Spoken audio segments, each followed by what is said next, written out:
This one blew my mind, okay? So, for those who don't know, recently, they're called Miraxis, the company that makes The Sims. I think they're called Miraxis. Does it say over here? No, it doesn't say.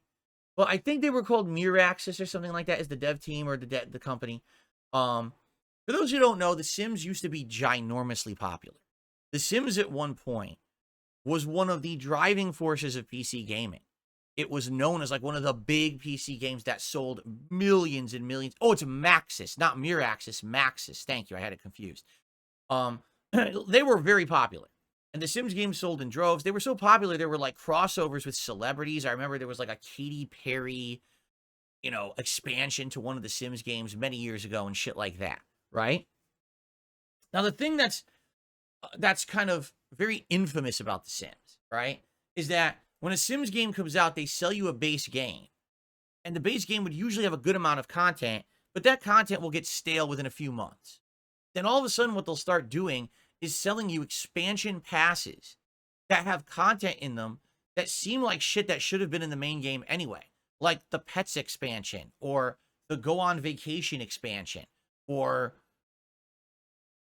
the actually have a toilet in your house expansion. Oh, wait, I'm sorry. That was Cog's Life. That's the Cog's Life expansion.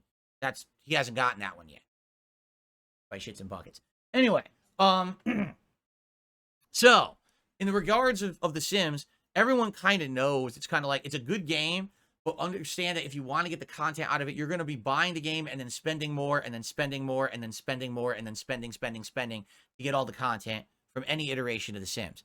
And people who've done the math, all right, have figured out that some of these games over their life cycles, because now they're on Sims 4, you spend like $1,000 or more to get all the content, but some of them have so many expansions that they later on sell them all in one pack for like $100, okay? But in truth, it's its own thing. It's like its own cultural phenomenon, and there's still people who are in The Sims. The last Sims game that came out was The Sims 4. And I played it. I remember when I played it. It came out. It was a new game. It was interesting and exciting. I had just gotten my PC, and I said, let's play a PC game. And by the way, it ran well on my PC. It was one of the few games that did. I was able to play and capture and stream at the same time. And I played through The Sims 4 for like a few weeks, like 3 weeks to a month. And I did one run where it was just like a character that was supposed to be like a brand new character, not me, but like a simmed character that I created just for that. And then I actually made a sim me and played through my whole sim life in the game too. It was pretty fun, to be honest, but definitely it ran out of its steam after like 2-3 weeks. I was bored of it. You do a few sessions of it, you're exploring, you're finding all the new stuff. Once you understand the formula and you kind of get into the groove of it, it's fun for a little bit, and then you get bored. And there's not much else to do, and that's what I mean. Like, then a couple months later, they'll hit you with the DLC you got to pay for to keep the ball rolling, right? So for me, I haven't touched this game, right, in so long. And then all of a sudden today, I'm looking for news stories, and I find this: The Sims, their official account on Twitter, explore the beyond and reap the benefits of life well lived in The Sims 4 Life and Death expansion path, available October 31st. And I was like, is this one of those things, one of those legacy accounts that like reposts like classic tweets from like a decade ago to celebrate? And I clicked on it, and I started reading it. I was like, wait a minute, October 3rd, 8:06 a.m. Wait, what? This is current? The Sims 4 is still getting DLC? And I said, wait a minute, hold on a second. How old is The Sims 4? Maybe I'm misremembering when it came out.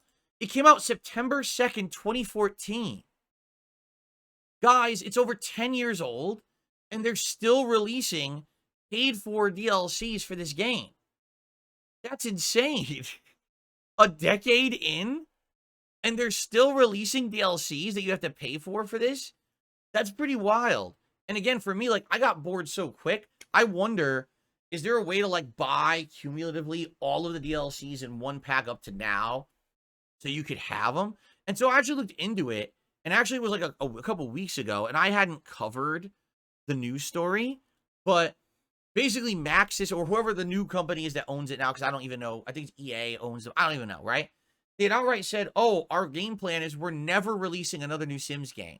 We're just going to keep updating Sims 4 forever with DLCs as long as you guys keep buying them. And I'm like,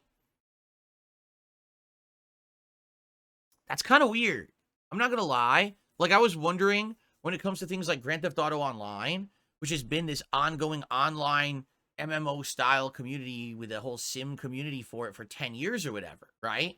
Role-playing community, I guess I should call it. That, would they ever restart that? Would they do GTA Online 2 to be packaged with GTA 6 that reboots the whole thing when people have 10 years of investment? With The Sims, that is literally what they've done. Like Sims 1, Sims 2, Sims 3, they're out for like 5 years, and then they would just hit the reboot. And they would just start over with the next one, and you lose anything you had done in the previous ones. You had to kind of rebuy as that new content hit the latest Sims game. So that's why people always say that's kind of a predatory practice with the way that they do this stuff.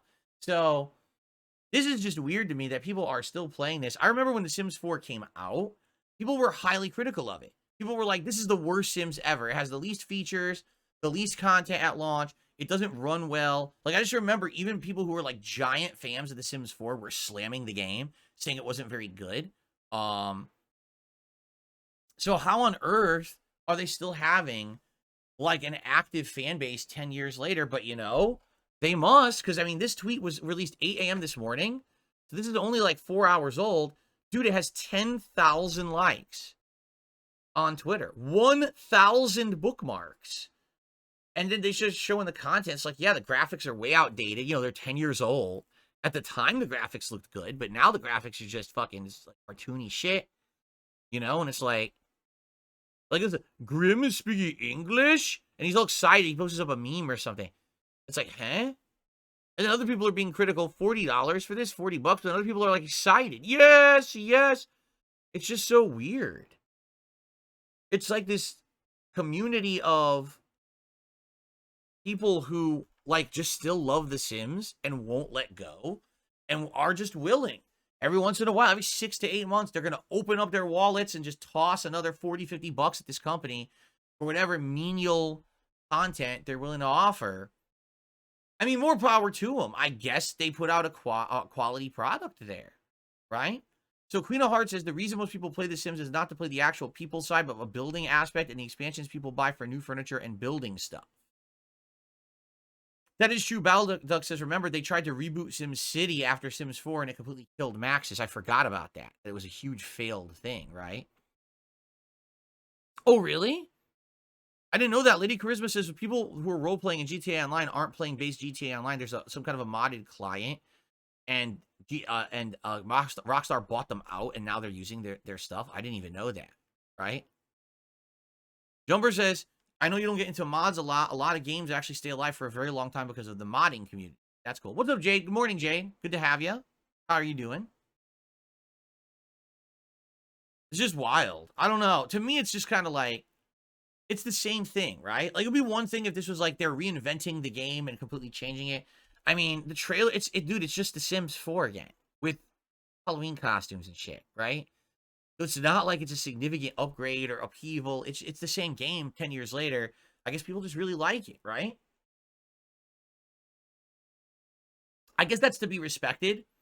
But I just found it odd and newsworthy to talk about that because I don't think I've seen another game that in 10 years they're still selling DLCs and they're still somehow retaining relevancy within a fan base, right? Most games, even the ones that try, they fit like Destiny. Destiny claimed they had a 10-year plan. What happened? Within 3 years, it became a 3-year plan, and then they were planning to release Destiny 2, and people were like, wait a minute.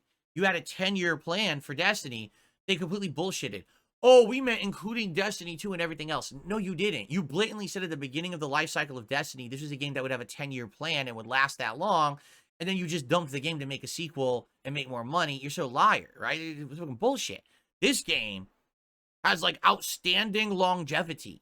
I can't believe the longevity that this game has had.